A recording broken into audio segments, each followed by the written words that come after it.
Hello! Today I'm doing this video for the coffee book tag, which I got from watching the Prusi Project, I hope I pronounced that right, on YouTube, at the end of which the host did a blanket tag for anyone who wanted to do the tag, so I thought I would do it. It's all about books, and there's questions, and if you want to do it, I'm also making a blanket tag, so all you have to do is answer these same questions that I'm going to answer and make a YouTube video.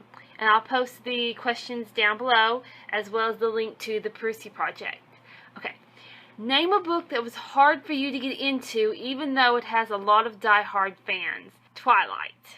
I know a lot of people love Twilight. It's a really big deal. But I read the first book, and I just couldn't get into it. I don't know. I'm not really big on vampires, and I'm not really big on romances, so I couldn't, it just really wasn't my kind of thing. Name a book that seems to get popular in or around the holiday season. I don't read a lot of seasonal books, but I'm going to choose A Christmas Carol by Charles Dickens, because what could be a more classic Christmas type book than A Christmas Carol? And I happen to really enjoy A Christmas Carol, so that's my pick. Name your favorite children's book. Alice in Wonderland by Lewis Carroll. And that's it's been my favorite book for a long time, children's book. Because what could be cooler than a story about a girl who goes into a magical world and has all kinds of crazy adventures? It's just a really fun book, and I've always loved it. Name a book that keeps you on the edge of your seat for the entire time.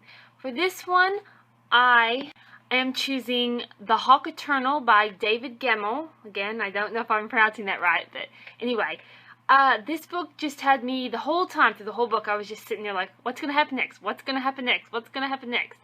I thought this was a really good book. It's really well written. I enjoyed the characters. I enjoyed the story. I enjoyed the time travel aspects. Just the whole book, it was just a really cool book. And I like the way it ended, and I like everything about it. So I just really enjoyed this one. And The Hawk Eternal is basically about this invading army who's coming, and the people who live in the mountains are trying to avoid being annihilated by them. And it gets a little deeper than that, but I don't want to give away any spoilers, so that's all I'm going to say. Name a book you see everywhere. I'm going to go with A Game of Thrones by George R.R. Martin, because it just seems like everybody's read this book, everybody's talking about this book. I don't know if that's because the series isn't finished or because it's on TV, but it just seems like this book is everywhere. And I have read A Game of Thrones, the first book in the Fire and Ice series. I think that's it, Fire and Ice? Yeah. Anyway, it's really well written, and the ending just shocked me completely. But it's a little too mature for my taste, so I haven't read any of the other books in the series. Don't know if I will. Name a book by an indie author that you really like. I'm choosing One by Ron Glick, which is the first book in the Godslayer Chronicles. Sorry, I couldn't remember what it was called. Anyway, this book is really good. Honestly, when I first picked it up, I wasn't sure. The cover's not great. I wasn't sure if it was going to be good, but it is really good.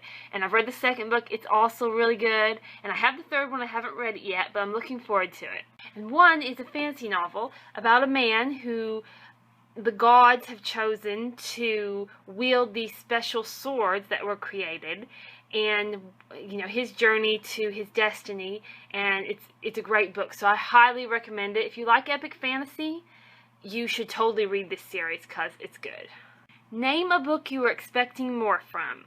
I'm choosing A Kiss Before the Apocalypse by Thomas E. Snigalski, I don't know. But anyway, I liked the cover. I liked the premise of the book, the angels and all that sort of stuff. I thought it was going to be really good. But, it was good, but it was really slow. There really wasn't a lot of angel, demon stuff going on like I'd hoped for. I did end up giving it 4 stars because the end battle, which was really cool. And if the whole book had been as cool as that battle was, I totally would have given it 5 stars. So I was a little disappointed with this one. Name a book that has the perfect combination of bitter and sweet. I'm going with Monochrome by H.M. Jones, which is a fantastic book. I gave 5 stars to this one. It's a dark fantasy about a woman who is very depressed and unhappy with her life, and she finds herself drawn into this strange dystopian sort of world where memories are currency, and once you spend them, you've lost them forever and you no longer have them. And on this journey, she's with this guy who's her guide, and there's a lot going on there that I can't talk about because spoilers, but it's really good. Now, it is dark, and so there is some stuff going on that's pretty intense, and there are some scenes that some people might be bothered by, but I loved this book. I thought it was fantastic. If you like dark fantasy, you need to read this book because it's good. Name a book that is quietly beautiful.